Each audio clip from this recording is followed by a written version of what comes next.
Good morning बच्चों। कैसे आप सभी? उम्मीद कर रहे हैं कि आप सभी पढ़ रहे होंगे, घर पर अच्छे से होंगे और पढ़ाई बढ़िया से चलती होगी, क्योंकि अब तो सारा पर्व समाप्त हो चुका है। ठीक है, तो अब थोड़ा सा पढ़ लिया जाए बढ़िया से और ध्यान से पढ़ लिया जाए। आज आप लोग के लिए बहुत ही इम्पोर्टेंट टॉपिक और बहुत ही महत्वपूर्ण आप लोग के बोर्ड एग्जाम के लिए लेकर आया गया है। इससे क्वेश्चन आता ही आता है। ठीक है, जो अभी टॉपिक हम बतलाने जा रहे हैं, ये टॉपिक से आपका क्वेश्चन जरूर पूछता है, एक ना एक क्वेश्चन उठाकर पूछ देता है इसमें कैसे क्या होगा। और जो टॉपिक अभी पढ़ाने वाले हैं वो काफी ज्यादा इंपॉर्टेंट है, ऑब्जेक्टिव से लेकर शॉर्ट नंबर, मतलब जो शॉर्ट क्वेश्चन होते हैं उसके लिए भी और ऑब्जेक्टिव के लिए भी, दोनों के लिए बहुत ज्यादा इंपॉर्टेंट टॉपिक है। तो आज हम लोग स्टडी करेंगे इसके बारे में कि पहचान करेंगे कि कौन हमारा चुंबकीय है, कौन हमारा अनुचुंबकीय है। जैसे कौन हमारा अनुचुंबकीय है, अनुचुंबकीय पदार्थ या अनुचुंबकीय आयन, या कौन हमारा प्रतिचुंबकीय है, प्रतिचुंबकीय, इसके बारे में। अनुचुंबकीय, प्रतिचुंबकीय। फिर हम लोग, ठीक ना, चुंबकीय आघूर्ण के बारे में समझेंगे। चुंबकीय आघूर्ण, चुंबकीय आघूर्ण के बारे में समझा जाएगा कि चुंबकीय आघूर्ण क्या है। ठीक है, इसके बारे में जाना जाएगा, जिसको कहता है मैग्नेटिक मोमेंट। ये वाला कहलाएगा डायमैग्नेटिक, ये वाला सॉरी पैरामैग्नेटिक, और ये वाला कहलाएगा डायमैग्नेटिक। आज इसके बारे में जानेंगे।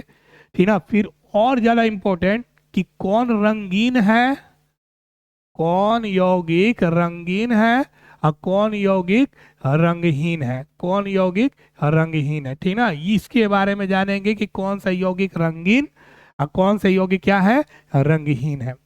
तो आज इन सभी के बारे में देखो, कंसेप्ट इसका एकदम क्लियर है। टॉपिक छोटा है लेकिन जो बड़ा जबरदस्त है, यहाँ से क्वेश्चन उठाने का चांस काफी ज्यादा रहता है। ठीक ना, तो ये भी, ये वाला भी पूछ देगा, मतलब इन दोनों में से कोई पूछ देगा, ये वाला पूछ देगा या ये वाला, तो पूछता ही पूछता है कि कौन सा आयन रंगीन है और कौन सा आयन हमारा क्या है, रंगहीन है। तो आज इसी के बारे में हम लोग चर्चा करेंगे, इनके बारे में। ठीक ना, तो चलिए शुरू करते हैं, आज इसके बारे में स्टार्ट करते हैं।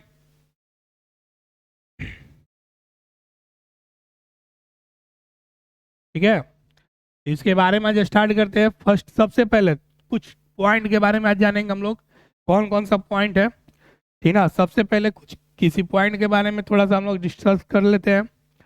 जैसे पहला पॉइंट है, ठीक ना, तत्व या आयन के रंगीन या रंगहीन होने का कारण। कौन सा तत्व, कौन सा आयन रंगीन होगा, कौन सा आयन रंगहीन होगा, इसके बारे में। ठीक ना, तो कहने का मतलब है कि जिस तत्व के पास या जिस आयन के पास, ठीक ना, अगर कोई भी आयन या कोई भी तत्व के पास डी ऑर्बिटल, ठीक ना, ध्यान से समझिए, जिस तत्व के पास या जिस आयन के पास डी ऑर्बिटल है, ये मालूम होना चाहिए कि जो डी ऑर्बिटल रखते हैं वो संक्रमण तत्व है। ठीक ना, डी ऑर्बिटल वाले जितने भी होते हैं, जो डी ब्लॉक के तत्व है, वो संक्रमण तत्व है। और संक्रमण तत्व रंगीन क्यों होता है, इसके बारे में डिस्कस किए थे। ठीक है, संक्रमण तत्व रंगीन क्यों होता है, तो संक्रमण तत्व रंगीन होने का कारण बतलाए थे कि संक्रमण तत्व रंगीन होने का कारण है कि उसके पास डी ऑर्बिटल होता है, और जिसके पास खाली डी ऑर्बिटल होता है उसके पास इलेक्ट्रॉन होते हैं, अयुग्म इलेक्ट्रॉन। और वो इलेक्ट्रॉन जब जंप करता है, मतलब नीचे से ऊपर, ऊपर से नीचे, उत्तेजित अवस्था और अउत्तेजित अवस्था में जब इलेक्ट्रॉन जाते हैं, तब जाकर वो रंगीन या कलर शो करता है। ठीक ना, तो वो कलर शो करने का कारण क्या है, कलर शो करने का कारण है उसके इलेक्ट्रॉन का होना और डी ऑर्बिटल का होना। तो कहने का मतलब है कि हम यहाँ पे कह सकते हैं कि जिस तत्व या आयन, जिस तत्व या आयन के पास, जिस तत्व या आयन के पास डी ऑर्बिटल में 0 इलेक्ट्रॉन या डी ऑर्बिटल में 10 इलेक्ट्रॉन होते हैं, वो तत्व रंगहीन होते हैं। वो तत्व हमारा क्या होता है, रंगहीन। एकदम सिंपल सा कंसेप्ट है, एकदम मस्त कंसेप्ट है। यहाँ पर देखिएगा, समझिएगा। ये कंसेप्ट को हम क्लास में भी बताए थे कि रंगीन कौन होगा, रंगहीन कौन होगा। ठीक है, तो यहाँ पर देखा जाए, जिस तत्व या आयन के पास डी ऑर्बिटल में 0 इलेक्ट्रॉन होगा, डी ऑर्बिटल में 10 इलेक्ट्रॉन होगा, वो रंगहीन होगा। और जिसके पास डी ऑर्बिटल में इलेक्ट्रॉन होगा, ठीक ना। जिसके पास डी ऑर्बिटल में इलेक्ट्रॉन होगा वो हमारा रंगीन होगा। क्या होगा? रंगीन। मतलब अगर डी ऑर्बिटल में 0 इलेक्ट्रॉन है, किसी के पास डी ऑर्बिटल में 0 इलेक्ट्रॉन है तो वो रंगहीन है। या किसी तत्व या आयन के पास डी ऑर्बिटल में 10 इलेक्ट्रॉन है तब भी वो हमारा रंगहीन है। लेकिन अगर डी ऑर्बिटल में 1 2 3 4 5 6 7 8 9 इलेक्ट्रॉन अगर है तो वो रंगीन है। क्या है? रंगीन। मतलब कि डी के पास अगर 1 से 9 तक इलेक्ट्रॉन है तो वो हमारा रंगीन यौगिक है। कौन सा यौगिक है? रंगीन यौगिक है। ठीक ना, वो हमारा रंगीन यौगिक है। ठीक है, वो हमारा कौन सा यौगिक है? रंगीन यौगिक है।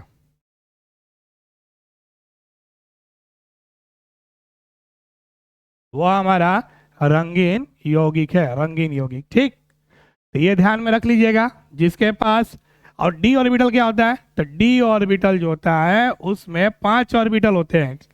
कितने ऑर्बिटल होते हैं? 5। 1 2 3 4 5, 5 ऑर्बिटल हो गया। डी में कितने ऑर्बिटल होते हैं? 5। 5 ऑर्बिटल होता है। 1 2 3 4 5। अगर खाली है, अगर ऑर्बिटल खाली है, अगर यहाँ पर देखा जाए, ठीक ना, तो अगर यहाँ पे देखा जाए तो अगर ऑर्बिटल हमारा खाली है तो वो हमारा क्या होगा? रंगहीन होगा। 0 इलेक्ट्रॉन। कौन सा इलेक्ट्रॉन? 0 इलेक्ट्रॉन, तो रंगहीन होगा। हाँ, अगर ऑर्बिटल में पूरा भरा हुआ है, पूरा इलेक्ट्रॉन भरा हुआ है, इस प्रकार से इलेक्ट्रॉन अगर इसमें पूरा भरा हुआ है, इलेक्ट्रॉन अगर पूरा भरा हुआ है इस प्रकार से, तब भी हमारा रंगहीन होगा। तब भी हमारा क्या होगा? रंगहीन होगा। तो आपको ये ध्यान देना है कि कौन से तत्व के पास या कौन से आयन के पास, ठीक ना, डी ऑर्बिटल में इलेक्ट्रॉन की संख्या 0 है या 10 है तो वो हमारा रंगहीन हो जाएगा। और जिसके पास 1 से 9 के बीच इलेक्ट्रॉन होगा तो वो हमारा क्या होगा? रंगीन होगा। क्या होगा? रंगीन होगा। ठीक ना। ठीक है, तो ये मालूम होना चाहिए। डी ऑर्बिटल में 5 ऑर्बिटल होते हैं। डी में कितने ऑर्बिटल होते हैं? 5 ऑर्बिटल होते हैं। डी में 5 ऑर्बिटल होते हैं। डी में 5 ऑर्बिटल होते हैं। ठीक ना, 1 2 3 4 5 ऑर्बिटल होते हैं। ठीक, अब एक और चीज, अगर किसी तत्व या आयन के पास, अगर दूसरा पॉइंट, ठीक ना, ये पहला पॉइंट हो गया, ये हमारा सेकेंड पॉइंट हो गया। सेकेंड पॉइंट, अगर किसी किसी तत्व या आयन के पास अयुग्म इलेक्ट्रॉन हो, अयुग्म इलेक्ट्रॉन हो तो वह अनुचुंबकीय होते हैं। क्या होते हैं? अनुचुंबकीय, अनुचुंबकीय होते हैं, अनुचुंबकीय होते हैं, अनुचुंबकीय होते हैं। ठीक ना, परंतु परंतु अयुग्म इलेक्ट्रॉन, अयुग्म इलेक्ट्रॉन बराबर 0, अयुग्म इलेक्ट्रॉन बराबर 0 हो तो प्रति चुंबकीय, प्रति चुंबकीय, प्रति चुंबकीय होते हैं, प्रति चुंबकीय होते हैं, प्रति चुंबकीय होते हैं। ठीक ना, प्रति चुंबकीय होते हैं। इसको ध्यान से देख लीजिए। ध्यान से क्या कर रहा है? ध्यान से एकदम पढ़िए इसको। बोल रहा कि अगर किसी तत्व या आयन के पास अयुग्म इलेक्ट्रॉन हो, मतलब अयुग्म इलेक्ट्रॉन उपस्थित हो तो वह अनुचुंबकीय होते हैं। परंतु अयुग्म इलेक्ट्रॉन की संख्या 0 हो तो वह प्रतिचुंबकीय होते हैं। क्या होते हैं? प्रतिचुंबकीय। मतलब अगर मान लो डी ऑर्बिटल है, कौन सा ऑर्बिटल है भाई? D orbital. अगर हमारा डी ऑर्बिटल है, ये हमारा हो गया डी ऑर्बिटल, डी ऑर्बिटल। अगर इलेक्ट्रॉन इसमें पूरा पूरा इलेक्ट्रॉन इस प्रकार से है, ठीक ना, इलेक्ट्रॉन मान लिया जाएगी ऐसे है, इस प्रकार से इलेक्ट्रॉन है, ठीक ना, तो सिंगल इलेक्ट्रॉन को हम लोग कहते हैं अयुग्म इलेक्ट्रॉन। जो सिंगल इलेक्ट्रॉन बच गया ना, ये हमारा पेयर्ड इलेक्ट्रॉन है, पेयर्ड, पेयर्ड। ठीक ना, और इसको कहते हैं अनपेयर्ड इलेक्ट्रॉन, अयुग्म इलेक्ट्रॉन। तो ये अयुग्म इलेक्ट्रॉन, ये युग्म इलेक्ट्रॉन, ये पेयर्ड, ये अनपेयर्ड। तो इसके पास अयुग्म इलेक्ट्रॉन की संख्या जीरो, अयुग्म इलेक्ट्रॉन की संख्या, अयुग्म इलेक्ट्रॉन की संख्या 2 है। तो अयुग्म इलेक्ट्रॉन की संख्या 2 होगा तो ये हमारा अनुचुंबकीय होगा। क्या होगा? अनुचुंबकीय। क्या होगा? अनुचुंबकीय होगा।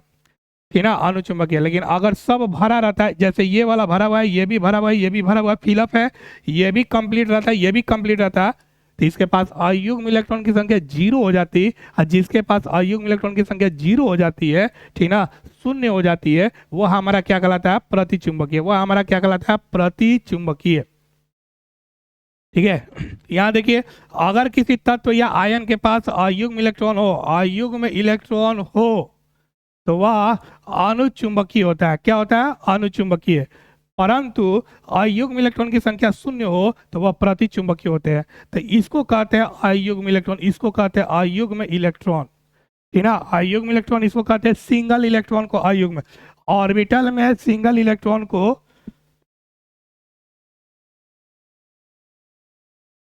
ऑर्बिटल में सिंगल इलेक्ट्रॉन को अयुग्म इलेक्ट्रॉन कहते हैं। अगर ऑर्बिटल में सिंगल इलेक्ट्रॉन नहीं है, सारा का सारा पेयर्ड इलेक्ट्रॉन है, डबल डबल इलेक्ट्रॉन है ऑर्बिटल में, तो वो युग्म इलेक्ट्रॉन कहलाता है, पेयर्ड इलेक्ट्रॉन कहलाता है। ठीक ना, तो एक हो गया हमारा पारामैग्नेटिक, एक हो गया डाईमैग्नेटिक, एक हो गया पारामैग्नेटिक, एक हो गया डाईमैग्नेटिक।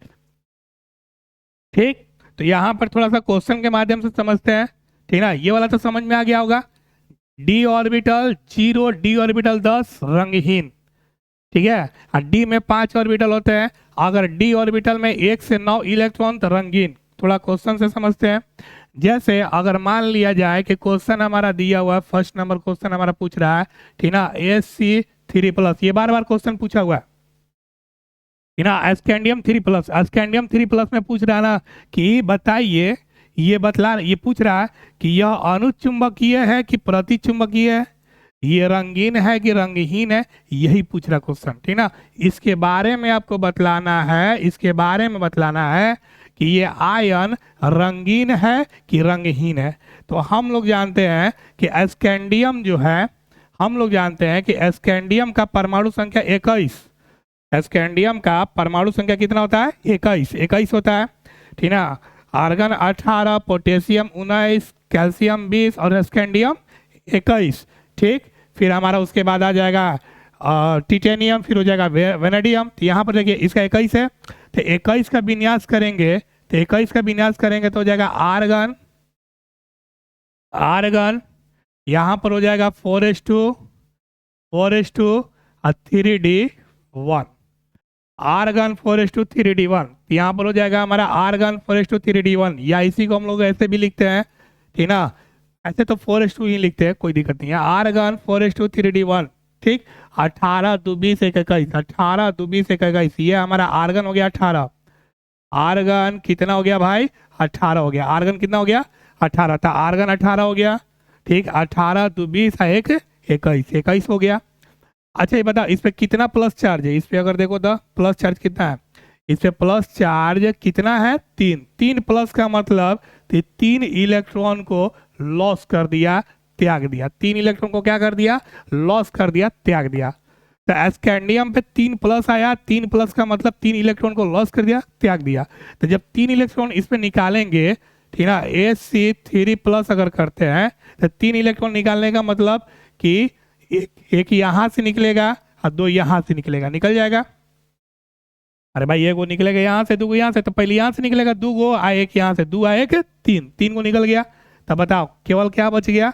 आर्गन बच गया। ठीक ना, यहाँ पर हो जाएगा 4s0 और 3d0, 4s0 3d0।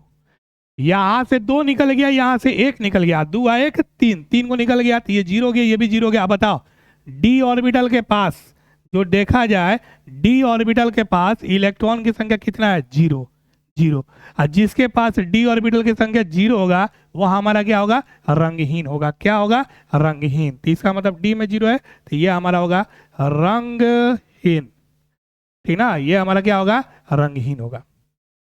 क्या होगा? रंगहीन। अब बताओ ये हमारा आर्गन, तो आर्गन क्या है? आर्गन हमारा अक्रिय गैस है। आर्गन क्या है? अक्रिय गैस। इसका पूरा ऑर्बिटल भरा होता है, इसका कंप्लीट होता है, आउटर मोस्ट शेल कंप्लीट होता है, बाटम कच भरा होता है, इसमें 0 इलेक्ट्रॉन, इसमें 0 इलेक्ट्रॉन, मतलब इसके पास अयुग्म इलेक्ट्रॉन की संख्या 0 है। इसके पास अगर देखा जाए तो इसके पास अयुग्म इलेक्ट्रॉन की संख्या 0 0। अब बताओ, जिसके पास अयुग्म इलेक्ट्रॉन की संख्या 0, अयुग्म इलेक्ट्रॉन की संख्या जिसका 0 होगा वो क्या होगा? प्रतिचुंबकीय। क्या होगा? प्रतिचुंबकीय। प्रतिचुंबकीय, तो ये हमारा होगा प्रतिचुंबकीय।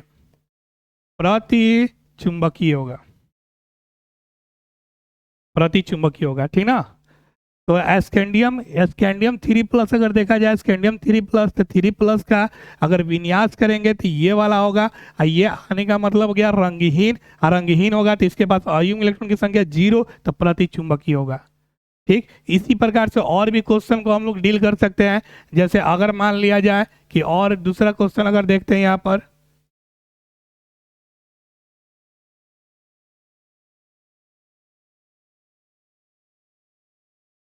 दूसरा क्वेश्चन अगर देते हैं यहाँ पर, थोड़ा देखिए, क्रोमियम 3+, ठीक है, क्रोमियम 3+, क्रोमियम 3+ का क्वेश्चन पूछ रहा है कि बतलाइए कि हमारा रंगीन है कि रंगहीन है, कि चुंबकीय है कि अनुचुंबकीय, क्या है? प्रतिचुंबकीय, ये पूछ रहा है, ठीक ना। तो ये हमारा जो क्वेश्चन पूछ रहा है इसके बारे में थोड़ा सा देखेंगे। क्रोमियम, बताओ क्रोमियम का परमाणु संख्या कितना होता है? 24। क्रोमियम का परमाणु संख्या कितना होता है? 24 होता है। 24 का विन्यास अगर हम करते हैं तो 24 का विन्यास करेंगे आर्गन, ठीक है, यहाँ हो जाएगा 4:20 हो गया, और 3D, ठीक है, 4, 3D4 अगर देख रहे हैं थोड़ा ध्यान देगा, आर्गन 4:3D4, 18 2 20 4 24, लेकिन इसका विन्यास ऐसे नहीं होता है क्योंकि यह अस्थायी के रूप में है। क्रोमियम का विन्यास अगर देखा जाए तो इस प्रकार से नहीं होता है, यह अस्थायी है। अपने आप को क्रोमियम अस्थायी करने के लिए, अपने आप को अस्थायी करने के लिए ये हो जाता है 4s1, ये हो जाता है 3D5, 4s1 3D5, 4s1 3D5। अब बताओ इसमें कितना इलेक्ट्रॉन त्याग कर रहा है? इसमें कितना इलेक्ट्रॉन त्याग कर रहा है? 3 इलेक्ट्रॉन को त्याग कर रहा, बाहर निकाल रहा। तो 3 इलेक्ट्रॉन निकालने का मतलब क्या हो गया? 21। 3 को निकलेगा, तो 3 को निकलेगा तो एक यहाँ से निकलेगा, ठीक ना, एक यहाँ से निकलेगा, एक इलेक्ट्रॉन हमारा यहाँ से निकलेगा और 2 इलेक्ट्रॉन यहाँ से निकलेगा, तो बचेगा क्या भाई? क्रोमियम हो गया 3+, 3+ हो गया, यहाँ पे हो गया आर्गन, आर्गन हो गया, ठीक, यहाँ से निकल गया इलेक्ट्रॉन, तो ये हो जाएगा 4s0, एगो निकल गया, एगो था एगो निकल गया, 3 निकालना है तो 3 को में एगो निकल गया, 2 को यहाँ से निकलेगा, तो हो जाएगा 3D3, 3D3 हो जाएगा, हो जाएगा। अब बता, ये वाला तो एस ऑर्बिटल है, तो एस में तो एगो ऑर्बिटल होता है, एगो ऑर्बिटल, इलेक्ट्रॉन 0, और डी ऑर्बिटल है तो डी में हमारा 5 ऑर्बिटल होता है। डी में कितने ऑर्बिटल होते हैं? 5 ऑर्बिटल होते हैं।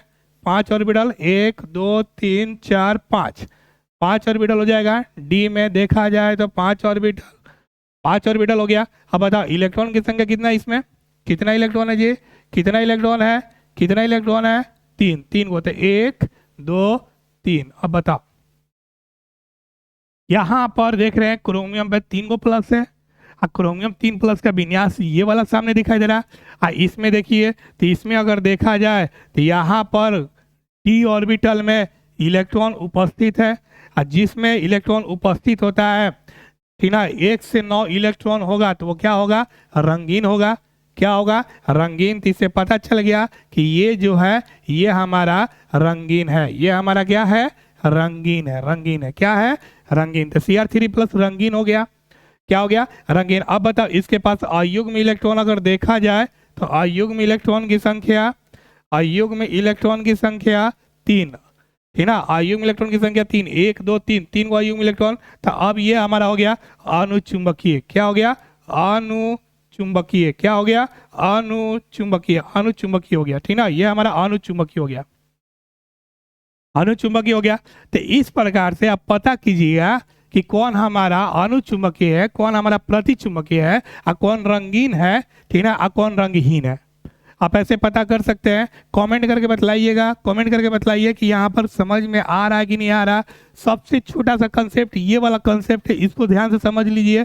बोल रहा है कि जिस तत्व या आयन के पास डी में 0 इलेक्ट्रॉन या डी में 10 इलेक्ट्रॉन होगा वो रंगहीन होगा, ठीक ना, और जिसके पास डी में 1 से 9 के बीच इलेक्ट्रॉन होगा वो रंगीन होगा, डी में 5 ऑर्बिटल होते हैं, सामने बता दिए हैं। अब सेकेंड कंसेप्ट करा कि अगर किसी तत्व या आयन के पास अयुग्म इलेक्ट्रॉन हो, कौन इलेक्ट्रॉन हो, अयुग्म इलेक्ट्रॉन हो, तो वह अनुचुंबकीय होते हैं, परंतु अयुग्म इलेक्ट्रॉन 0 हो तो वह प्रतिचुंबकीय होते हैं। क्या होते हैं? प्रतिचुंबकीय। और यहाँ पर देखा जाए कि ऑर्बिटल में अगर दो दो इलेक्ट्रॉन भरे हैं तो ये हमारा युग्म इलेक्ट्रॉन कहलाता है, ये हमारा युग्म इलेक्ट्रॉन है।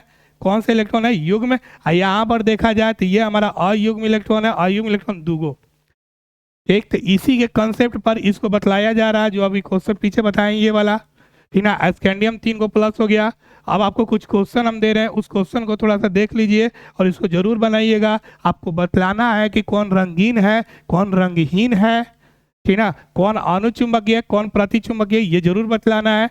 तो जैसे अगर मान लिया जाए कि यहाँ पर हमारा दिया हुआ है Zn2 प्लस Cu प्लस, ठीक ना, Ni प्लस, ठीक, 2 प्लस होगा Ni2 प्लस, इस प्रकार से दिया हुआ है। या यहाँ पर दिया हुआ है Mn2 प्लस। तो इन सभी को आपको बतलाना है, चाहे एक और दे दे CO3 प्लस।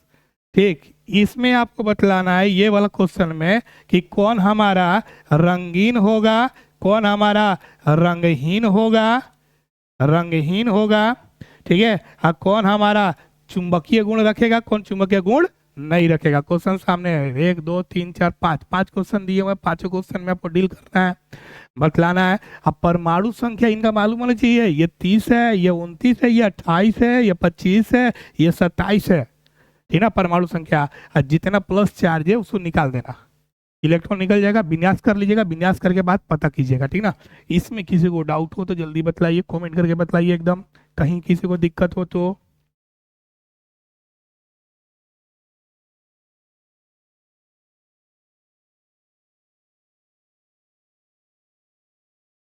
एकदम दिक्कत नहीं है, समझ में आ गया, ठीक है। आगे चलते हैं, ठीक ना। आगे में क्या बोल रहा है थोड़ा सा उसको देखते हैं। और चुंबकीय आघूर्ण, थर्ड पॉइंट हम लोग का है चुंबकीय आघूर्ण। यहाँ से भी क्वेश्चन हमारा उठाता है चुंबकीय आघूर्ण, पूछता है किसका चुंबकीय आघूर्ण ज्यादा होगा। चुंबकीय आघूर्ण, ठीक ना, चुंबकीय आघूर्ण के बारे में पूछ रहा है। और चुंबकीय आघूर्ण को सूचित करते हैं म्यू से। किससे सूचित करते हैं भाई? म्यू से सूचित करते हैं, म्यू से सूचित करते हैं चुंबकीय आघूर्ण को। चुंबकीय आघूर्ण को किससे सूचित किया जाता है? म्यू से, ठीक ना। अब थोड़ा ध्यान दो, क्या कर रहा है ना कि जो चुंबकीय आघूर्ण है, म्यू का मान जो है वो समानुपाती हो जाएगा अयुग्म इलेक्ट्रॉन, अयुग्म इलेक्ट्रॉन। अब यहाँ से पूरा कंसेप्ट क्लियर, पूरा कंसेप्ट क्लियर, ठीक है। ये हम अपने तरफ से दे रहे हैं आप लोगों को समझाने के लिए। कहने का मतलब है कि जो म्यू का मान होगा, चुंबकीय आघूर्ण का मान होगा, वो अयुग्म इलेक्ट्रॉन के समानुपाती। मतलब ये कि जितना ज्यादा अयुग्म इलेक्ट्रॉन होगा उसका चुंबकीय आघूर्ण उतना ही ज्यादा होगा। अयुग्म इलेक्ट्रॉन ज्यादा, चुंबकीय आघूर्ण भी ज्यादा, ठीक है। अयुग्म इलेक्ट्रॉन, जिसके पास अयुग्म इलेक्ट्रॉन की संख्या अधिक होगी, जिसके पास अयुग्म इलेक्ट्रॉन की संख्या अधिक, उसका चुंबकीय आघूर्ण भी अधिक। ठीक, अब इसका सूत्र होता है म्यू इक्वल होता है square root n into n plus 2, ये सूत्र होता है, ठीक ना। जहां जहां n जो है वो चुंबकीय आघूर्ण है, सॉरी अयुग्म इलेक्ट्रॉन है, अयुग्म इलेक्ट्रॉन, अयुग्म इलेक्ट्रॉन की संख्या, अयुग्म इलेक्ट्रॉन की संख्या, अयुग्म इलेक्ट्रॉन की संख्या है, ठीक ना। जो n का मान है वो अयुग्म इलेक्ट्रॉन संख्या, तो म्यू बराबर square root n into n plus 2, और इसमें n का मान रखेंगे अयुग्म इलेक्ट्रॉन की संख्या। जैसे एग्जाम्पल अभी जस्ट पीछे जो बतलाए उसमें थोड़ा सा ध्यान दो, ध्यान दो, ध्यान दो। यहाँ बतलाओ, यहाँ देखा जाए अगर क्रोमियम का बात करें, क्रोमियम का, ठीक है, तो इसके पास अगर देखा जाए तो अयुग्म इलेक्ट्रॉन कितना है? 3। अयुग्म इलेक्ट्रॉन की संख्या कितना है? 3, 3 को अयुग्म इलेक्ट्रॉन है, ठीक है। तो इसका 3 अयुग्म इलेक्ट्रॉन है, तो 3 अयुग्म इलेक्ट्रॉन का निकालेंगे। तो यहाँ पे थोड़ा सा एग्जाम्पल के रूप में लेते हैं Cr3 प्लस, इसे किसी का भी निकाल सकते हैं। इसका निकालना है म्यू का मान, क्या निकालना है? म्यू का मान निकालना है। तो इसका चुंबकीय आघूर्ण पता करना है, क्या पता करना है? चुंबकीय आघूर्ण। तो इसका चुंबकीय आघूर्ण पता करेंगे, तो चुंबकीय आघूर्ण पता करने के लिए बताओ म्यू बराबर, अच्छा बताओ इसमें अयुग्म इलेक्ट्रॉन n मतलब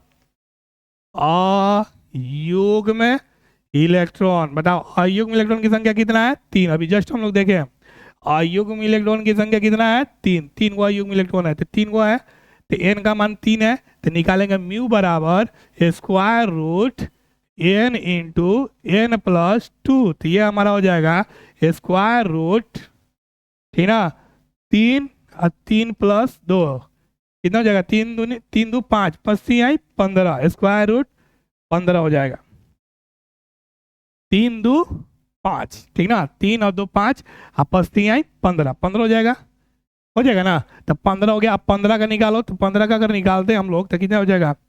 3 के 9 4 4 16, ठीक ना, 3 के 9 3.9, और 9 से निकल जाएगा 6, ठीक है, तो 6 तो कितना हो जाएगा? 88 64 67 49, 3.7 समथिंग आएगा। तो इसका हमारा हो जाएगा म्यू का मान आ जाएगा, चुंबकीय आघूर्ण का मान 3.7, 3.7, 3.7 या 3.8 के बीच में आएगा लगभग।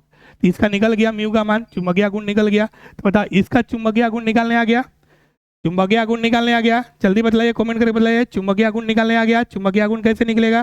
तो चुंबकीय आघूर्ण मतलब म्यू, और चुंबकीय आघूर्ण जो होता है अयुग्म इलेक्ट्रॉन की संख्या के समानुपाती, जितना ज्यादा अयुग्म इलेक्ट्रॉन उतना म्यू का मान होगा। हम म्यू बराबर निकालने के लिए square root n into n plus 2 लिखते हैं, तो म्यू बराबर square root n into n plus 2, और n क्या है? अयुग्म इलेक्ट्रॉन की संख्या है। जैसे एग्जाम्पल ले लिए कि यहाँ पे क्रोमियम ले रहे हैं, तो Cr3 प्लस म्यू का मान निकालना है, चुंबकीय आघूर्ण निकालना है इसका, तो चुंबकीय आघूर्ण निकालेंगे। तो इसका कैसे निकालेंगे? तो चुंबकीय आघूर्ण निकालने के लिए म्यू बराबर n इंटू n प्लस 2 रखेंगे, n का मान चाहिए, और इसमें n का मान अयुग्म इलेक्ट्रॉन की संख्या 3 होती है, इसमें 3 गो अयुग्म इलेक्ट्रॉन होता है, जो भी जस्ट पीछे बतलाया है कि इसमें बतलाया है कि अयुग्म इलेक्ट्रॉन की संख्या कितना होती है? 3 होती है। तो अयुग्म इलेक्ट्रॉन 3 को है, तो n का मान 3 रखेंगे, तो 3 रखने के बाद 3 2 5 15 हो जाएगा, 15 का निकालेंगे, ठीक ना। तो यहाँ पर म्यू इक्वल 3.7 या 3.8 आएगा, 3.8 भी कर सकते हैं, ठीक है, म्यू इक्वल 3.8 भी कर सकते हैं, ठीक। तो इसका म्यू का मान इतना हो जाएगा। कोई डाउट किसी को? कहीं भी किसी को डाउट? तो हम उम्मीद करते हैं कि ये जितना भी पीछे दिए हैं, ये वाला क्वेश्चन जो दिए हुए हैं, ये वाला जो क्वेश्चन दिए हुए हैं आप लोगों को, ये वाला इसी को बनाना है, ठीक ना।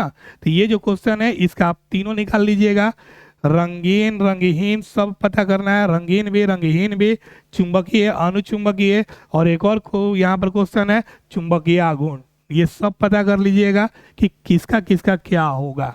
सिंपल सा चीज है, अगर किसी के पास n का मान 0 हो गया, तो n का मान 0 मतलब अयुग्म इलेक्ट्रॉन, और अयुग्म इलेक्ट्रॉन का मान 0 आ गया तो उसका म्यू का मान भी क्या हो जाएगा? 0। म्यू का मान भी क्या हो जाएगा? 0। मतलब कि अगर चुंबकीय आघूर्ण 0 तो उसमें कोई चुंबकीय गुण नहीं है, जिसमें चुंबकीय गुण होगा उसमें चुंबकीय आघूर्ण होगा। मतलब कि जिसके पास चुंबकीय आघूर्ण है वो चुंबकीय क्षेत्र की ओर ज्यादा आकर्षित होगा, उसका चुंबकीय आघूर्ण बढ़ेगा, और जिसमें चुंबकीय गुण नहीं है उसका चुंबकीय आघूर्ण कम होगा, ठीक। तो उम्मीद करते हैं कि आज का कंसेप्ट, आज का टॉपिक समझ में आया होगा, जितना भी चीज बतलाएं वो समझ में आना चाहिए, ठीक है। तो इसमें एकदम सिंपल सा चीज बतलाएं, सब कंसेप्चुअल है, सारा कंसेप्ट पर है, यहाँ पर सब दिया हुआ है, ठीक। और इसको जो लोग नए जुड़ रहे हैं उसको लाइक कर दीजिएगा, सब्सक्राइब जरूर कर दीजिए। इसमें 3 कंसेप्ट बताए, 3 कंसेप्ट से क्वेश्चन कहीं से भी उठा कर देता है, और ऑब्जेक्टिव का चांस ज्यादा रहता है इसमें, ठीक ना। तो आप अगर देखिएगा, ठीक ना, क्वेश्चन बैंक देखिए, आपके पास क्वेश्चन बैंक है, या हम ऑब्जेक्टिव कराएंगे, जस्ट ऑब्जेक्टिव कराने वाला है, तो उसमें देखिएगा तो आपको मिलेगा, ये सब सारा चीज मिलेगा। पूछेगा इनमें से क्वेश्चन, ऐसे क्वेश्चन दे देता है, आप पूछ देता है कि बतलाइए चुंबकीय आघूर्ण कितना होगा, कौन रंगीन होगा, कौन रंगहीन होगा, ठीक है, किसका कौन चुंबकीय होगा, कौन अनुचुंबकीय, कौन प्रतिचुंबकीय होगा, ये सब पूछते रहता है, ठीक। तो आज के लिए हम इतना ही कह रहे हैं, और मन लगा के पढ़िए। अब 2 महीना 3 महीना बचवा, 3 महीना में जबरदस्त तैयारी करवाया जाएगा। सारा पर्व त्योहार खत्म हो गया, अब पर्व त्योहार खत्म हो गया तो अब जल्द से जल्द, ठीक ना, रिकवर किया जाएगा सब चीज, और हो सके नहीं, हम आप लोग के लिए और भी लेकर आ रहे हैं पूरा फिजिकल का, सब जितना भी चैप्टर है फिजिकल का, वो सारा चैप्टर का 1 शॉट वीडियो लेकर आएंगे, लाइव चलेगा, सारा चीज क्लियर होते जाएगा, उस पर सब चीज बताते जाएगा। एक तरह से समझिए जबरदस्त जो है वो क्रैश कोर्स की तरह चलेगा, वो फिजिकल का जितना भी है। ठीक है, तो एक बार से रिवीजन भी हो जाएगा। कोई डाउट किसी को? चलिए सभी को गुड नाइट, ठीक ना, शुभ रात्रि, धन्यवाद, एंजॉय कीजिए आप।